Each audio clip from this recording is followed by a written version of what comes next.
question today, is one that has been asked, at a Facebook interview, and the question is, it's a metrics question, no?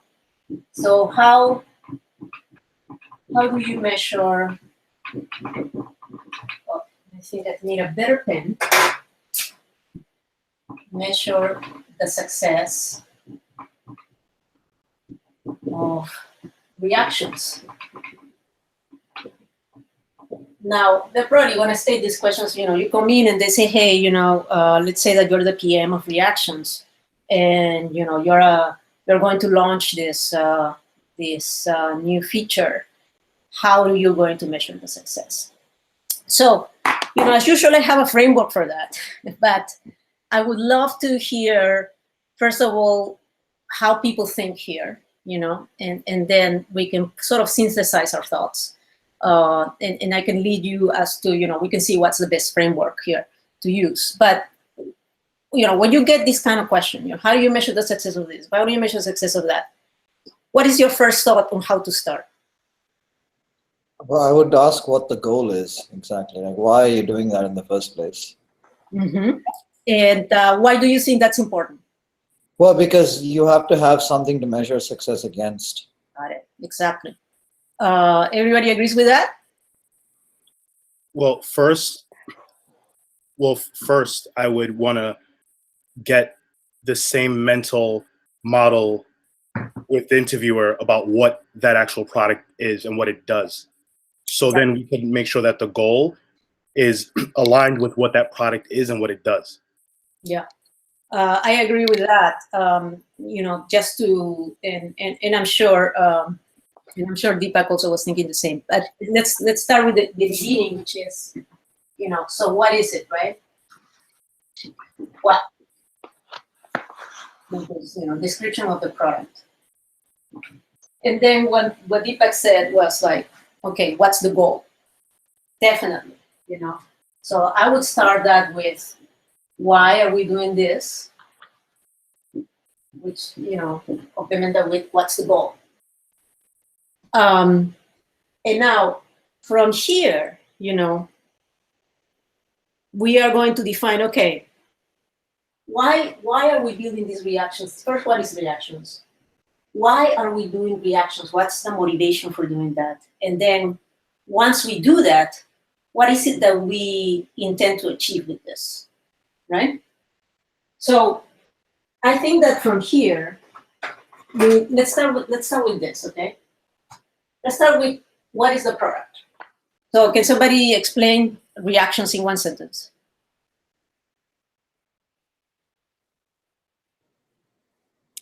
I mean, I don't want to go again, so I can, but I'm sure everyone here knows. No, whoever wants to jump in, Deepak, if nobody's just jump in. I mean, it's sort of like the like thing, except that you get a much deeper range of emotions that you can actually put on Facebook, more than just a simple like. Maybe you feel slightly differently. It's not just a like. Maybe you're upset about it. Maybe you're angry about it. Or like you're just in, or it could be any number of reactions. You're just trying to provide us a greater level of depth. Mm-hmm. Any other answers? According to me, it's a quick way of expressing your level of interest or your emotions for any kind of post or message posted by a person. Mm-hmm. So instead of writing a comment, I can just, send out these reactions, and that would be easily comprehensible. I like that. So I think it complements what Deepak said. Yeah, no, that makes a lot of sense. I didn't even think of that. Express interest, or actually emotions. And I think here, emotion of your feeling, towards a post. Okay, so when you are in this interview, you have like 10 minutes to do this, okay? And they're gonna be boom, boom, boom, boom, really fast, right? So you have to have a way to do this in one sentence or two, which, is what I think Akansha just did. So, great. Everybody agrees with this? Yep. Okay. So now let's go to why and what is the goal. So why do you think they did this first? Melina, I wanted to add one more thing. Yeah. With regards to kind of what the purpose of reactions is, I think the one thing that could easily miss is that reactions has like a two-sided purpose. So typically whenever like you describe, let's say, reactions, you want to jump into the intent of like, why was this thing built? I'm not going to do that now, but I'm just saying that whenever you break apart like what reactions is and its intention, like give people a more human way to react to things, a more contextual way, because the like button was very like binary, and reactions gives people a more breadth of ways to react. But it's also a way that people get like, you know, they see the way people react to their content. They get affirmation, like the way someone likes, gets upset, gets angry at their content. So it kind of feeds this two-sided nature. It's like a virtuous cycle. It's not just for a person to react to, but also a person to receive a reaction of something they post. Yeah. And I think that's quite right. And we're going to go into that further because basically you are saying, okay, so there is the writer and then there is the reader, right? And so for the writer getting, you know, fans that are saying, oh, I love your post, it's great, you know, because they feel encouraged to write more. And for the people that read, they feel like, oh, you know, I'm sharing my feelings toward this, and that basically increases the interest of some other people to also read that. And yes, and you know, this is a great, you know, description of, you know, what you want to happen, right?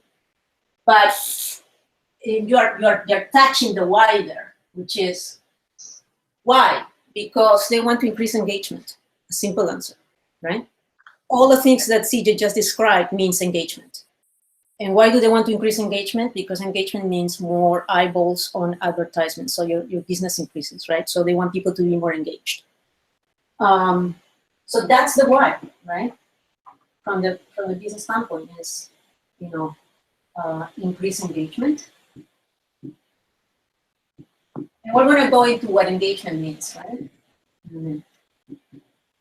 Now, you know, they want to increase engagement, and that's basically the why and the goal, right? The goal is to increase engagement. Okay, great. So now that we have that, right? What does engagement means, right? And I want you to look at this by saying, okay,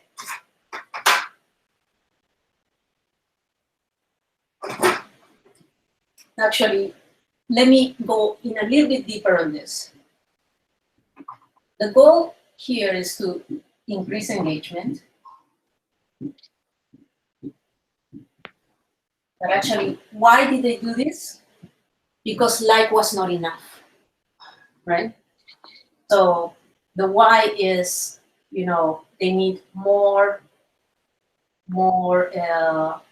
emotions, you know, more possibilities for people to. Sorry, is that a why or a what, actually? The more emotion. Why? Okay. Right? They needed more emotions than just like for people to engage more, right? And the goal is to increase engagement, right? So the why is more particular, right? It refers to, you know, the like itself, and, you know, there were more emotions that were missing, you know, in order to increase the participation of people. That's why, you know, they did this. And the goal for doing that is to increase engagement, okay? So now this is interesting because from here, you know, develops really your framework, you know. Now that we talk about, for example, what are the goals to increase engagement? The next question is, okay, what does engagement mean, right? So now you wanna, let's talk about that, right? Engagement means, so what are the outcomes that I expect right? What do you think are the outcomes that tell me that people are engaged? Because that's going to tell you more or less going to lead to what kinds of things we are going to measure. Okay. So incremental session time, maybe. time. Okay. What else? Incremental number of posts. Increasing posts. What else? More contented users, because they are able to see the flip side of good emotion as well. What do you say, Akansha? I said more as an so the user is able to see the flip side of the good emotion as well. You know, earlier there was just like button, which was replaced by the reaction button, right? So now they have the flip side of the good emotion as well. So this means having more contented users. Yeah, but that is not. So we want to increase engagement, right? Yeah. So that, you know, that somebody is happy, do you think it's going to increase engagement? Maybe indirectly, you know, but that is a hard thing to measure. Right? Yeah. So can we say higher number of users? Higher number of users. Do you think that is the outcome of this? Do you think it's going to increase the number of signups? Yeah, I guess because because of this new feature, people found it more attractive to sign up on Facebook, because there might be some uncontented users as well who did not like the like button. But they might not be aware, right? So if they haven't signed up yet, they don't know about reactions. Well, also, how would you distinguish those from the users who sign up anyway? Okay. So I feel like I think that the key here is to think about what engagement means, right? So if engagement with the post, right? Engagement with the feeds, engagement with that. if I could add, then it could possibly to understand this, we can also think about what it was like before this feature was rolled out. Okay. So for example, you would have had fewer total number of likes on a particular post, or average likes on a post. But now if you observe, then you would have a lot more sort of likes. And by likes, I mean the accumulation of happy, sad, or whatever that is, right? Okay, so yeah, but me here for this discussion, consider like as, you know, one of those 7 or 6 emotions, okay? Oh yeah.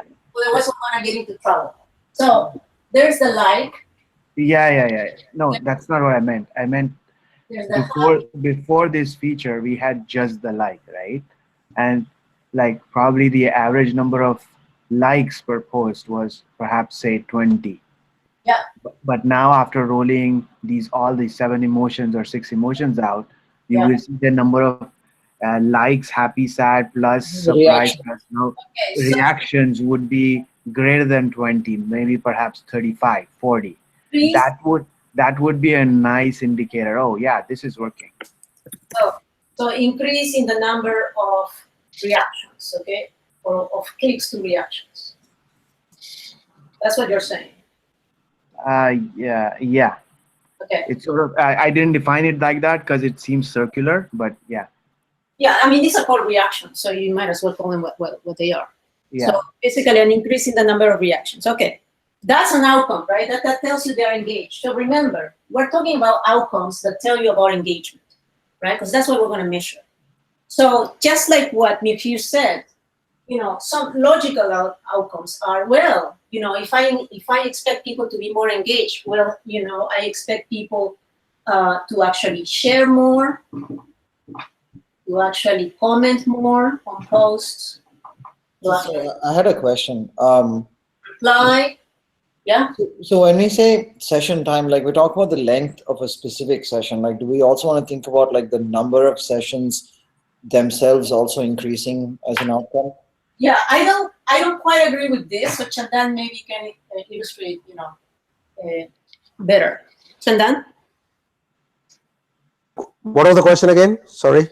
So the question is, how does reactions will increase the session time? And by session time, do you mean, I guess the session time is you get into the Facebook, right? And you spend 5 minutes in it or 3 minutes in it. And so I guess, Chandan, what you're saying, that reactions will make it such that people are going to be reacting, right?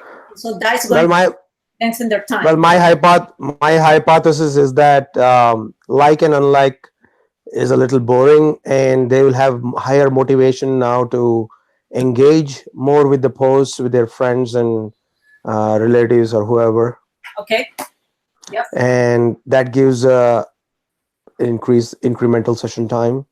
Okay. So you mean the length of each session, or like more sessions, or both? Like that was my question. No, well, this is clear. Session time. Okay, so length. But like, The time per session, right? But sorry, but isn't it super hard to isolate the impact of increase in session time to that one particular feature? It could be a lot of different factors that contribute to it, including that my friends are posting interesting content all of a sudden. It's pure randomness, right? But that's true for all of them, though. Like even for increase in posts, you can say the same thing. Yeah. So we're going to talk about that later, right? How do you actually determine that there's a correlation there, right? But that's right now what we're trying to is to put all the types of outcomes that tell you people are engaged in a group, and then we can discuss how to do that.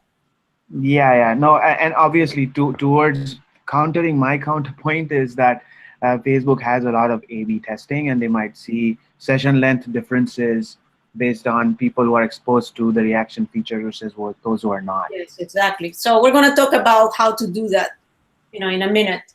But in your interview, it has to be very structured, right? So you say, okay, this is the product. This is why reactions was invented, and that's the goal, to increase engagement. Now let me tell you, what are the outcomes that indicate to me that people are engaged? The outcomes expected. Okay. All right. Now that you have this, right? Now the next thing is, okay, so these are sort of like the outcomes that we expect. And we have to now think about, okay, what are the, related to the why? The why tells you, well, we want to put more emotions because we think people are going to be more engaged. That's the main hypothesis. So I would say here, okay, in order to test that we are successful towards this goal, let me pose to you the big hypothesis, okay, which is, more reactions, means, will make people,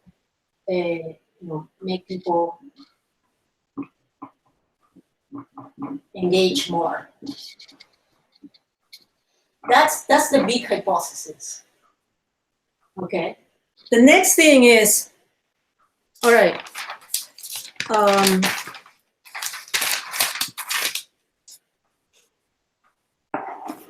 Where did I put this?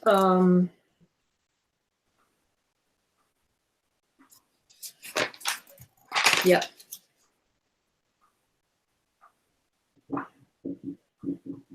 What does success mean?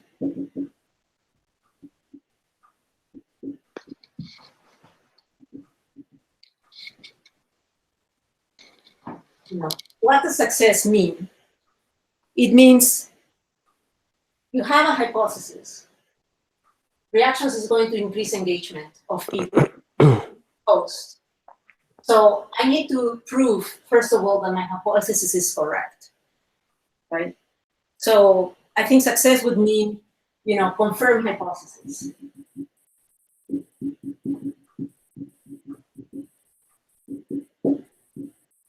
If that is true, well, yeah, I think, we're successful. Now, the other question is, Are we successful for a little while, or is this just a fad, right? So I want to also confirm whether this is not a fad, right? That this is something that's here to stay. Because otherwise, we're not really successful. And I think the other thing for me would be important is how much more successful, right? Is this a small, like 2%? Then it might be too much engineering effort for that, right? Or is it hugely successful? Right? So for me, success would mean huge increase. What does that mean? Huge increase in engagement. I don't know. I would put this like, 100%. For me, that would be being very successful. Your thoughts on that? Do they expect us to quantify what each of the success factors would mean? Or do we need to derive what high engagement would mean? I don't, I'm just putting this, to put a number, right? Because you always need to have sort of like a benchmark. Yeah. Right? It seems to me like doubling your engagement is pretty good. Right? So that's why, yeah. Just to add to that, a friend of mine at Google actually, when I was prepping with him, said that, yeah, I mean, just go big. Like, that's what they're looking for. Like, they're looking for huge. And like, even if it's not reasonable, like, they don't want someone tells them, oh, I'm going to increase it by 10%. They're like, you Got it. 3x, like that. Yeah. Right. So, and if you're not increasing it by 100%, well, you might want to go back and say, well, what else I need to do? Okay. But it's just a way to like sort of gauge yourself in the activities that you're doing. So that's at the high level, right? Now we're gonna go into, okay, this is what success means to me, right? This is the outcomes that we expect, right? And the first thing is, let's confirm the hypothesis, right? So now we're gonna think, okay, what kinds of tests are we gonna do to confirm hypothesis, okay?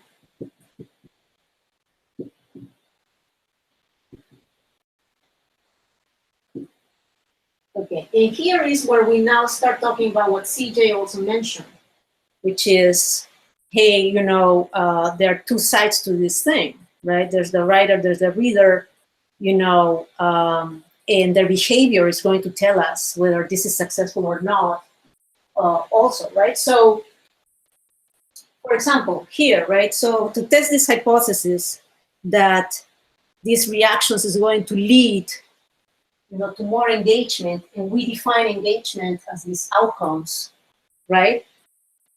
Then we'll say, okay, so I'm gonna throw one hypothesis there, which is the obvious one, which is I'm going to do, let's say, people, hypothesis, people now,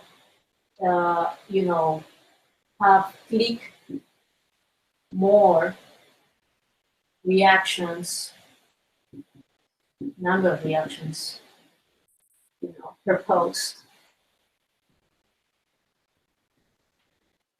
than just likes, than just before, than just the like, all right?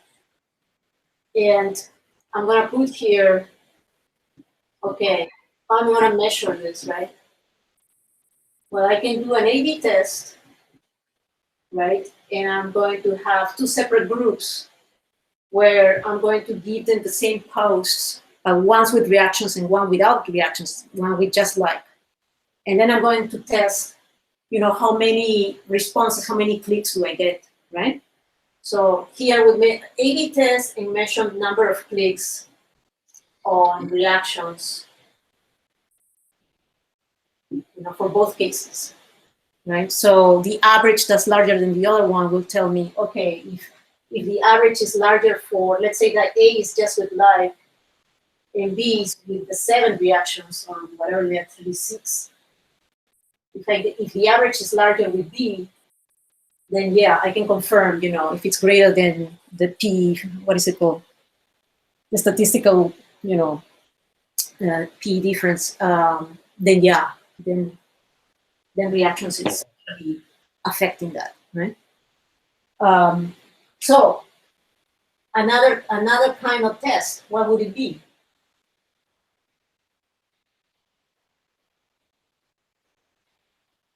Increase in number of sessions or session times. No, I mean basically all the outcomes, right? You want to run an A/B test across the number of posts that have been increased, the number of shares, comments, replies. You know, you want to test all of them. Yeah, exactly. Not to steal the thunder, sorry. Can we I'm gonna shut up. multivariate testing in this case, testing different features because Facebook has a large user base, so we can divide or segment the users into say 5 or 6 segments and run parallel tests so that we can achieve the result in a smaller time frame.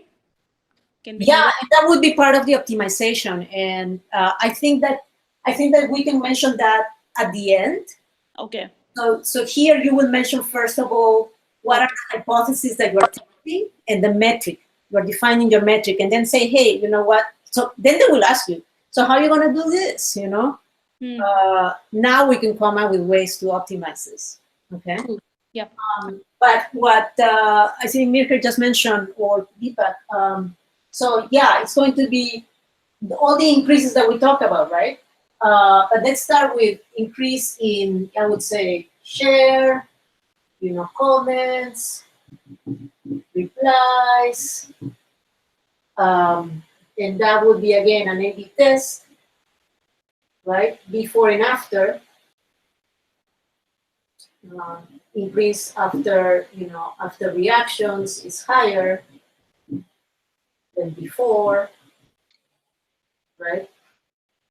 Another thing we want to test is what in number time session time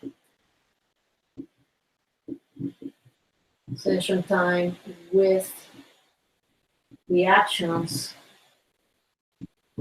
greater than before, right? Again, we can do here maybe a test. What else? I mean, like I was just going back to the original thing. Also, the number of sessions, because you would hope that people are logging on more often because now they get to cry on Facebook. I don't know. Number of sessions increases. I think there could be another one where if you so the reactions is a when you hover your mouse over it, then it sort of expands. So Yeah. if you find users that are hovering over it but then not selecting anything beyond the like, then that's a clear failure, right? No, no, because it could be that the post is neutral. Oh yeah, no, on aggregate I meant, like on aggregate. On what? On aggregates, for example, on aggregate, if you saw that out of the 100% of hovers, mouse hovers, maybe like about 2 or 3% actually selected some other reaction other than the thumbs up, then that means that it's not working, right? No, I'm not sure. Can you explain again? So for example, so in this reactions feature, when you hover your mouse over that thumbs up, it actually expands like a pill. It's like a pill. Yeah. It shows a lot of different emotions, right? Yes. Now, so we can obviously measure how many people are actually hovering over that control, so that it makes it expand to show all the different emotions. But then after the mouse hover is out, like a mouse out event, right? All of those events. At the mouse out event, you see that nobody actually selected any other emotion except the like, right? Sorry, last bit got clipped. Sorry? Hello? Yeah. Yes? Sorry, I didn't hear the last part. I don't know if everyone else did. Yeah, let me repeat what Mihir said. So he's saying that one way of testing whether reactions is successful is also by looking at the behavior of users when they hover over reactions and they expand to all the 6, but at the end they only select the like, that might mean that they may not have found the reaction that they wanted. I don't know about that. I would question that, because Maybe you they know, just want to like it. I don't know. I'm sorry. No, I mean, you're right. Like, it's hard to gauge It's anything hard to meaningful. say, because it could be that they are just hovering over it, because they might think maybe there are more reactions, and I'm not finding the one. Okay, the most appropriate one is like, right? But it could also mean that they're curious. Yeah, curious is good. But if the number of likes, say, I guess you're right in a way, but what happens is that, what if the number of likes, the like reaction stays the same? Yeah, Um, that is a very good thing. Yeah, that's a very good test, right? So I would say here, you know, it's kind of hard to word. reactions. That's a tricky one, because I think what you want to do is, what I would do is the following: get posts that in the past only had likes. Okay? Yes. Post. Yes. Do an A/B test. Yeah. Okay, and see how many people still use the like and how many people use all the reactions. That's right. Yeah, you somehow sort of create a funnel out of this thing, right? That the funnel is, the first is that you view it. Then the next step is you hover over it, and then it expands, and then you either select the like reaction or any of the other various reactions that are available. So so that's like the funnel of it, right? And then you want to know, where is it failing? Like, is it you hovered over it, you didn't even select anything except the like, and like uh, so percentage of posts that are engaged with, meaning you hovered over it, that's the engagement, and sort of not the engagement, but sort of the inspection of the feature. And then you're looking at, oh, hey, let me look at this. So you looked at it, and after that you're like, okay, I have 7 different choices. You know what, I'm still going to choose the like. So now, if there were 100 likes that were done on posts previously in the same time period, in the same number of post volume, you again see the like reaction, the first reaction being 100% or something high like 80%, and the laugh or the sadness or whatever that is. I think, Mercury, it doesn't have to be that complex, right? Well, I mean, wouldn't that measure the success of individual reactions, not necessarily the feature itself? What we're talking about? Yep, maybe you have a point. Yeah, you can. It gives you more fine-grained of visibility into Right. how it is actually So, like, performing. if you realize that maybe people don't like the crying, emoji, like that's not being used that often, then maybe you can replace that with something else. That's right. That would be useful for that second level optimization, I think. But for the overall success of the feature, I don't know how much that would help. I think, Yeah. That's right. for posts with only likes in the past, okay, our hypothesis is that after reactions, after the feature, My comment is a case of what happens when you spend too much time thinking of a problem. you get more clicks spread over all reactions. Okay. Malina has something to add over here. Uh-huh. So I think what Chandan is saying, what I could perceive is something like how many users converted basically from like to reaction. Just like we have a conversion ratio, right? Like how many users went to the sign up page but did not complete the sign up. Oh, I see. I see. People went and hovered over the like button but did not left any reaction, but just clicked on like. It's a good way to see it. So we see how many how many users converted And I have one more success, criteria. after hovering. Okay. So that is like, so there are some posts where you get to share your memory after an year or so. It comes again in your feed, right?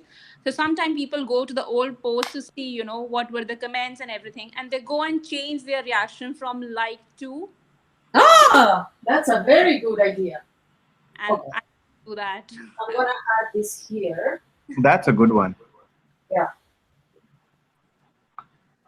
So it's you know, if hypothesis people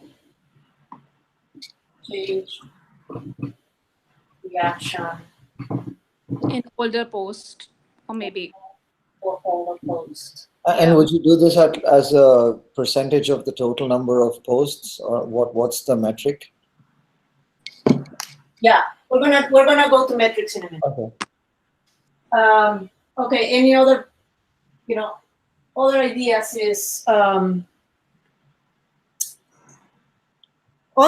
is the following too. I was thinking about this is, there are posts that have, posts that are, the content is, we can do a semantic analysis, right? A text analysis of the content and say, hey, this is a sad content, this is a happy content, right? So one of the things we want to test is, what are the, I would say, what's the fraction, how many matches there are, number of matches between reaction and content, versus the number of posts, right? So if the match is really high, I think that means it's pretty successful, right? In terms of people are finding the right reaction, to respond. So what else? Any other thoughts? Right. Just a question on that last one. So that means that Facebook has an idea of what that post is supposed to be, because otherwise, how would you know that your match is correct? Yeah, so they can, and I'm sure they do this, right? They pass all the text into semantic analytics, and then they something like NLP, right? Now, natural language processing. So natural processing. I mean, you have to use some artificial intelligence also to actually glean whether that is a happy post or a sad post. Yeah, what they can do is they create a corpus, right? And then they do some machine learning probably. Right. Yeah, that's what I thought. Okay. They train the content and then they categorize, right? Yeah. So now they get the text and they can predict immediately. Mm-hmm. Cool. Right. Cool. Thank you. So we have pretty good list. Let's go into now specific of metrics. I started with this one, number of clicks on reactions. That's an obvious thing, right? Now here, what we wanted to, this is what we saw. How many users converted to reactions after hovering, right? So here is, we're gonna say number of conversions, and then number of, hovers, right? That would be one metric. And I think they can measure that, right? That would be a fraction, right? The increase of share, comments, replies after reactions, these are, again, A/B tests. What do we do here? Well, we take, I would say, how do we test this with a metric? I get a bunch of posts, right, from that we have only like, and then we have the 6 reactions, get 2 different groups and test that. And this is going to basically tell me, an average for all of them. Average for both for A and B group, and tell me which one is greater, right? With what degree of confidence. I mean, you could also release it in a specific area and then just look at the increase for that area alone. You mean by area? What do you mean? I mean, like you could release this feature in a specific country or a city or something like that, and just because you're going to assume that the interaction doesn't change meaningfully in general, and then the moment you introduce this feature, if you see like the number of reactions go up or the engagement go up, it's likely because of that feature. Like, and you're basically, instead of comparing it globally across different sample sizes, you're comparing it across time, basically. Like, this week versus last week, and last week was without the reactions, and then this week was with the reactions, so you're comparing it against itself. Oh, I see. Yeah, the argument that I will have against that is that if you can do it from state to state, I guess, in one country, but if I go to a different country and the culture is different, Yeah, then that's true. include Right. cultural stuff. Yes, sorry. Yeah. With blur that. Yeah. And another point, if I can add, Yeah. is and this is sort of harking back to someone else said that there is a poster and a reader. So when you get reactions on your post, then you can actually hover or click or whatever on those individual reactions and see the names of the people who actually did it, who laughed at it or who are sad. So that might be another one where is it even interesting to the person who actually is posting. So that might be an interesting one as well. Yeah, that would be, yeah, I would put that. So, I mean, you're looking at like people actually viewing the individual reactions themselves versus just the overall list, right? That's right. Yeah, exactly. Yeah, that's awesome. Thank you. Yeah, number of people viewing. Something like like Chandan was telling about your segmentation based on the geographical locations. Maybe we can go physiographically or maybe age-wise, culture-wise. It can be done like in like plethora of ways. So we have to be very sure which way we want to go down. Are you getting my point? Yeah, definitely. You want to compare apples to apples when you're doing this. Yeah. So getting the sampling right is important. Yeah. Come Mhm. on, like, single point, like which do you want to do it geographically or do you want to do it demographically? Like, what is your like criteria of segmenting the users? I think that should also have a proper reasoning. Like, I don't have right. That has to come from the goal, right? We started with increasing engagement, but now what you're talking about, Akansha, is saying, okay, engagement for who? Which engagement? From young people or middle-aged people? Usually it's for young people at Facebook. So that's a good point, right? So when we do our test, maybe what we do is we target all, a group of, 15 to, 35, 40 people, 40 years. So that's a good one. And you can mention that on your A/B test, when you start discussing the metrics. Sure. Thank you. No, thank you. So we have here again session time. Again, you will do an A/B test for session time. Again, this would be an average. Session increases, number of session increases with reactions. Again, A/B test. These are all averages. For posts with only likes in the past after reactions, we get more clicks. Spread all over the reactions. Right, so here would be, again, number of, I would say, so here we measure the number of clicks, right, before and after. I think here what we're trying to do, I think this is the same actually as this. This is the same. I wouldn't do a new metric here. People change reactions for older posts. That's really interesting. So this would be just, just number, just count, right? Number of changes. And if this is increasing or not. Here, matches between reactions and content. Yeah, so here it would be, first of all, count the matches and then count I put the metric here. So that's it. And then people viewing reactions. This would be interesting. This is just after, right? So this would be just, seeing if this is something that a lot of people are doing. So I would say number of people viewing, reactions versus all the number, right? Total people that read post.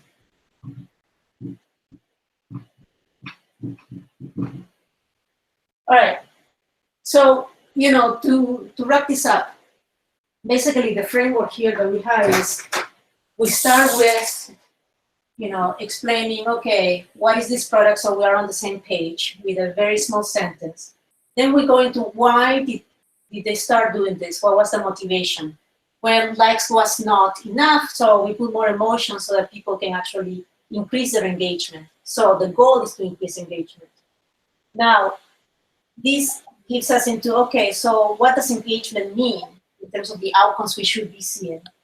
Well, increasing posts, increasing the number of clicks on reactions, number of shares and comments and reply, right?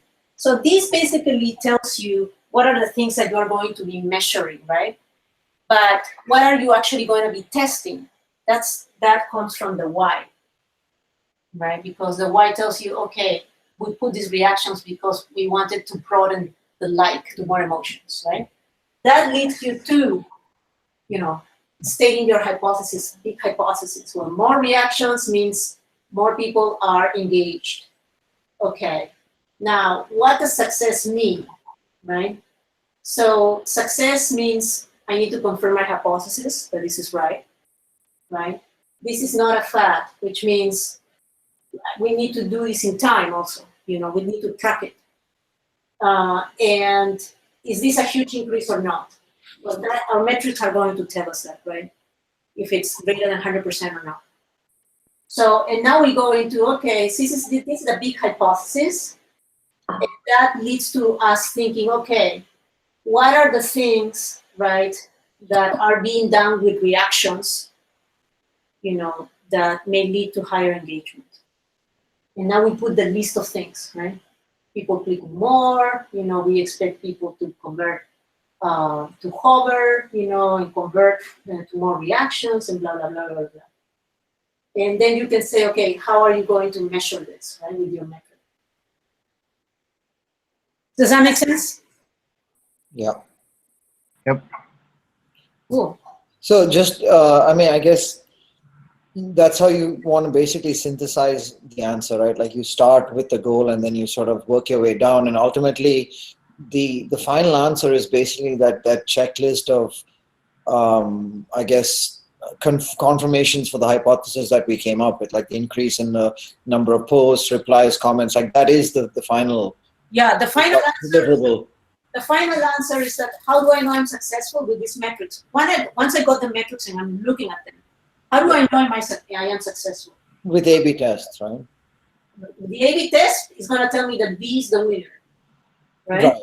Or, is it a fad? Well, I should be seeing a trend like this. I see. Okay. Right? And is the increase huge? Well, let's pick the metrics. All these metrics, are all these metrics larger? Are they double than in the past? Right. Right? Then I think this is a successful feature. Malina, I have a question. Yeah. So when we are suggesting ways to measure the metrics, right? So we have talked about A/B testing or maybe sentiment analysis or so. I know in the product management area, A/B testing is a very big tool, but do we really need to specify which method are we going to use? I mean, like if we talk about the analytics or machine learning, or is it just okay to say, we are going to measure this without specifying the methods? If you know about what you're talking about, I would mention it, right? If you know a little bit about machine learning, supervised algorithms and how they work, or deep learning, maybe you mention something like that, because that would be something like, okay, so this person really knows this, right? Okay. They're just not saying it. But if you don't know it, don't mention it, right? Okay, but it's not a mandate, right? I'm sorry? It's not a mandatory. No, I don't think so, because, for product management, they're not looking for a scientist at Facebook. They're looking for somebody that actually works with scientists. Okay. Okay. Cool. All right. All right, guys. Hey, can you share the whiteboard picture later? Yeah. Who This is Chandan. Hey, Chandan. Yeah, I'll send it to you. All right. Thank you so much. Me as well, Molita. Yeah, actually, if you don't mind sending it to, I'm pretty sure all of us will want that. Yeah. I'll send to everybody that joined today. Thank Thank you you, thank so you. much, Milena, for doing this. Thanks You're welcome. Appreciate for it. running the show. Thanks. Thanks. Bye. Bye-bye. Bye.